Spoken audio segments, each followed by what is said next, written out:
మరి ఈనాడు మన ప్రభుత్వం వచ్చిన ఎంబడే పెద్దలు ఉత్తమ్ కుమార్ రెడ్డి గారి నేతృత్వంలో మీరు వరి పండించండి, సన్న వడ్లు పండించండి, గిట్టుబాటు ధరనే కాదు 500 రూపాయలు బోనస్ కూడా ఇచ్చి వడ్లు పండిస్తాము, వడ్లు పండించండి, చివరి గింజ వరకు కొంటామని బోనస్ 500 రూపాయలు ఇస్తున్నాం.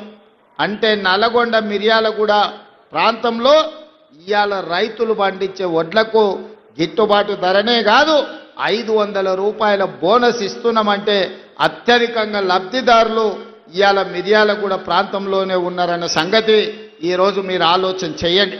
అదేవిధంగా రైతు రుణమాఫీ 25,35,000 మందికి 21,000 కోట్ల రూపాయల రైతు రుణమాఫీ చేసి రైతులను అప్పుల నుంచి విముక్తి కలిగించడమే కాకుండా రైతు భరోసా కార్యక్రమంలో భాగంగా ప్రతి ఎకరాకు 6,000 రూపాయలు 9,000 కోట్ల రూపాయలు 9 రోజుల్లోనే మీ ఖాతాలో వేయడం జరిగింది.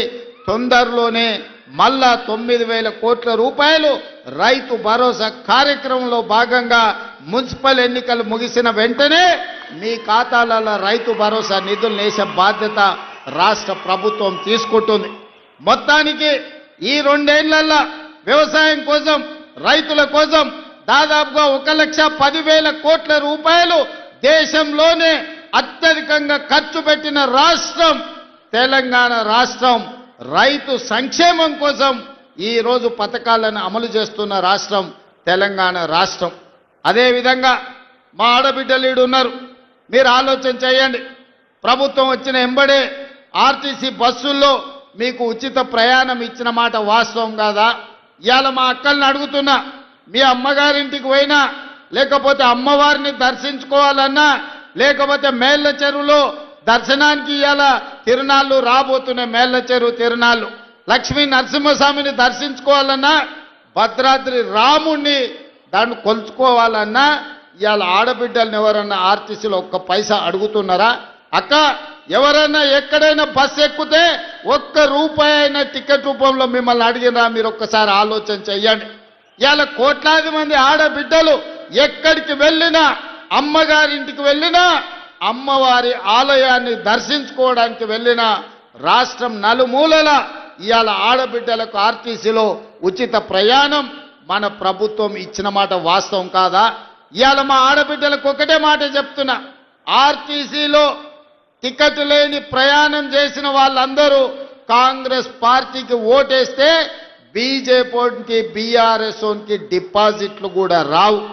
ఇవాళ కాంగ్రెస్ వాళ్ళకే కాదు బీఆర్ఎస్ వాళ్ళకు మిర్యాలగూడ మున్సిపాలిటీలో పోటీ చేస్తున్న బీఆర్ఎస్ బీఫామ్ మీద పోటీ చేసిన ఆడబిడ్డలకు కూడా మనం ఆర్టీసీలో ఉచితంగా బస్సు ప్రయాణం ఇచ్చినాం. మీరు బీఆర్ఎస్ పార్టీ వాళ్ళు కాబట్టి మీకు బస్సులో ప్రయాణం ఇయ్యలేదని ఎప్పుడు మనం మాట్లాడలే. గతంలో వాళ్ళు ఉన్నప్పుడు బీఆర్ఎస్లు ఉన్నోనికే సంక్షేమ పథకాలు ఇస్తామన్నారు. ఇవాళ ఏ పార్టీలైనా ఉండని బీఆర్ఎస్ నాయకుల ఇండ్లకు 200 యూనిట్లు ఉచిత కరెంట్ ఇవ్వలేదా? ఇవాళ బీఆర్ఎస్ నాయకులకు రేషన్ కార్డులు ఉత్తమ్ కుమార్ రెడ్డి గారు ఇవ్వలేదా? ఇవాళ బీఆర్ఎస్ నాయకులకు సన్న బియ్యం వాళ్ళ ఇంటికి ఇస్తలేమా? ఇవాళ బీఆర్ఎస్ మహిళలకు ఆడబిడ్డలకు ఆర్టీసీలో ఉచిత బస్సు ప్రయాణం మనం ఇస్తలేమా? ఇవాళ మనం వివక్ష ఎక్కడ చూపియలే. సంక్షేమం అంటే రాష్ట్రంలో ఉండే 4 కోట్ల ప్రజలకు అందుబాటులోకి తేవాలని ఇవాళ ప్రతి సంక్షేమ పథకాన్ని ఆడబిడ్డలకు తెలంగాణ బలహీన వర్గాలకి ఇవాళ అందుబాటులో ఇచ్చినాం. ఇవాళ ప్రారంభించుకున్న యంగ్ ఇండియా ఇంటిగ్రేటెడ్ స్కూల్లో కాంగ్రెస్ పార్టీ కార్యకర్తల పిల్లలే కాదు బీఆర్ఎస్ నాయకుల పిల్లలు కూడా చదువుకోవడానికి 200 కోట్ల రూపాయలతోని ఇవాళ యంగ్ ఇండియా ఇంటిగ్రేటెడ్ స్కూల్ పెట్టుకున్నాం. 100 నియోజకవర్గాలలో 100 యంగ్ ఇండియా ఇంటిగ్రేటెడ్ స్కూల్ కడుతున్నామంటే బడుగు బలైన వర్గాల బిడ్డలు, దళితులు, ఆదివాసీలు, లంబాడ సోదరులు చదువుకోవడానికి 20,000 కోట్ల రూపాయలతోని 100 పాఠశాలల్ని ఇవాళ తెలంగాణ రాష్ట్రంలో మనం నిర్మిస్తున్నాం. ఇవన్నీ ఎందుకు మిత్రులారా? ఇందిరమ్మ ఇండ్లు ఇంతకుముందే లక్ష్మారెడ్డి అన్నాడు, అన్నా 3,500 ఇచ్చారు, అవి సరిపోతలేవు, మా మిర్యాలగూడకి ఇంకా కావాలి, నువ్వు ఇయ్యాలని. ఆనాడు రాజశేఖర రెడ్డి గారు ఉన్నప్పుడు ఇందిరమ్మ ఇండ్లు తెలంగాణ రాష్ట్రంలో 25 లక్షల ఇండ్లు కట్టించినాం. డబుల్ బెడ్రూమ్ ఇల్లు ఇస్తా అన్నాడు. మీరు అల్లుడు తేడ వండుకుంటాడు, కొడుకు కోడలు ఉంటే యాడుంటారు, కోడి పిల్ల కుక్క పిల్ల ఉంటే యాడ కట్టేసుకుంటారని కేసీఆర్ మనకు ఊరిచ్చిండు కానీ ఆయన 1000 ఎకరాలలో ఫామ్ హౌస్ కట్టుకున్నాడు. పంజగుట్ట చౌరస్తాలో 10 ఎకరాలలో 2000 కోట్లతోని గడి నిర్మించుకున్నాడు. కానీ మనకెవరికైనా ఒక డబుల్ బెడ్రూమ్ ఇల్లన్న ఇచ్చిండా? 10 ఏళ్ళు ముఖ్యమంత్రిగా ఉండి ఏ పేదవాడికి ఇయ్యలే. సంవత్సరానికి 2 లక్షల ఇల్లు కట్టుంటే కూడా 10 ఏళ్లలో 20 లక్షల డబుల్ బెడ్రూమ్ ఇల్లు కట్టే అవకాశం ఉండే. కానీ ఏ పేదవాడికి ఇల్లు కట్టాలన్న ఆలోచన ఆనాడు బీఆర్ఎస్ చేయలే.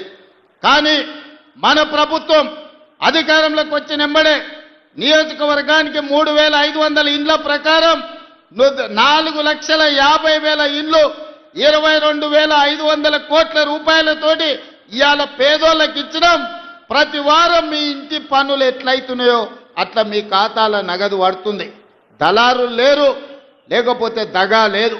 ఎవడు పేదవాడు ఉంటే వాళ్ళకి ఇందిరమ్మ ఇల్లు ఇచ్చి ఇల్లు వచ్చిన వాళ్లకు 5 లక్షల రూపాయలు ఇవాళ ఉచితంగా మనం ఇస్తున్నాం. ఇవాళ పేదలు ఇల్లు కట్టుకుంటారు. అందుకే లక్ష్మారెడ్డి ఇంకో 3,000 కావాలి మాకు మా మిర్యాలగూడానికి అని అడుగుతున్నాడు.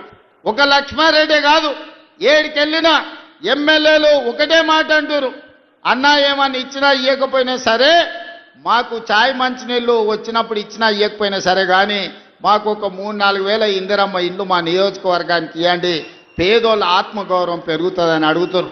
అందుకే మిర్యాలగూడ వేదిక మీద నుంచి చెప్తున్నా, ఏప్రిల్లో నూతన బడ్జెట్లో మళ్ళీ లక్షలాది ఇండ్లు తెలంగాణ రాష్ట్రంలో పేదలకు ఇచ్చి పేదల ఆత్మగౌరవం పెంచే బాధ్యత ఇవాళ కాంగ్రెస్ పార్టీ తీసుకుంటుంది. సాగునీటి ప్రాజెక్టుల గురించి, లిఫ్టుల గురించి ఉత్తమ్ కుమార్ రెడ్డి గారు చెప్పారు. ఇవాళ మీరు ఆలోచన చేయండి. ఇవాళ ఈ నల్గొండ జిల్లా ఫ్లోరైడ్ ప్రాంతం కాళ్ళు వంకర, కన్ను వంకర, నడుము వంకరతోని కన్న పిల్లల్ని మంచాల గట్టేసి తల్లిదండ్రుల కూలీ పనులకు పోయే పరిస్థితి.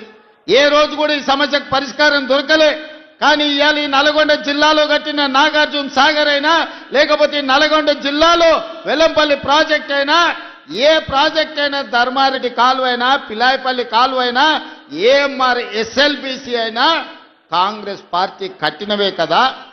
ఆనాడు వెంకటరెడ్డి గారు కొట్లాడి తెచ్చిన ఎస్ఎల్బిసి 30 కిలోమీటర్లు ఉమ్మడి రాష్ట్రంలో టన్నెల్ దొవ్వుతే 10 కిలోమీటర్లు, సంవత్సరానికి 1 కిలోమీటర్ దొవ్వుంటే కూడా ఎస్ఎల్బిసి పూర్తి అయ్యుండేది.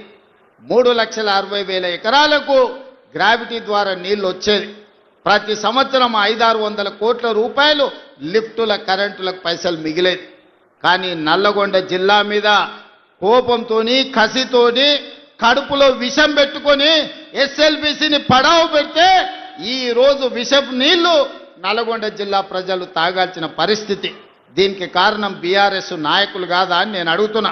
అందుకే అధికారంలోకి వచ్చిన వెంబడే ఎంకన్నా నీ కళ, నువ్వు ఆనాడు రాజశేఖర రెడ్డి గారితో కొట్లాడి తెచ్చిన ఎస్ఎల్బిసిని 2 ఏళ్లలో పూర్తి చేద్దాం, పనులు మొదలు పెట్టని చెప్పి ఉత్తమ్ కుమార్ రెడ్డి గారిని, వెంకటరెడ్డి గారిని, నల్గొండ జిల్లా నాయకులతో మాట్లాడి ఎస్ఎల్బిసి టన్నెల్ పూర్తి చేయడానికి ముందుకెళ్ళాం. అనుకోని ప్రమాదం జరిగింది. 10 ఏళ్ళు పని ఆగిపోవడంతో పనులు చేస్తుంటే ప్రమాదం జరిగి 8 మంది చచ్చిపోయారు. ఏడైనా ఒక మనిషి చచ్చిపోతే ఇంత బాధపడతాం, ఇన్ని కన్నీళ్లు పెట్టుకుంటాం, ఆ కుటుంబాన్ని ఆదుకోవడానికి ప్రయత్నం చేస్తాం. అంతెందుకు, ఒక కాకి చచ్చిపోతే 10 కాకులు దాన్ని చుట్టూతో చేరి సానుభూతి తెలుపుతాయి. కానీ ఎస్ఎల్బిసిలో 8 మంది చచ్చిపోతే మామ, అల్లుడు, బావ, బామ్మార్ది దావతులు చేసుకొని ఇక సంతోషపడ్డారు. ఎస్ఎల్బిసి ఆగిపోయింది, ఇక ఆపేయండి, ఎస్ఎల్బిసి కట్టొద్దు, మనుషులు చచ్చిపోయినరని. ఇంత దుర్మార్గం ఉంటుందా? ఇంత కడుపులో విషం పెట్టుకున్నోడు ఇవాళ నల్గొండ జిల్లాలో మున్సిపల్ కార్పొరేటర్లను, కౌన్సిలర్లను గెలిపించమని ఎట్లా అడుగుతాడు? నల్గొండ మీద విషం చిమ్ముతున్న బీఆర్ఎస్ వాళ్ళ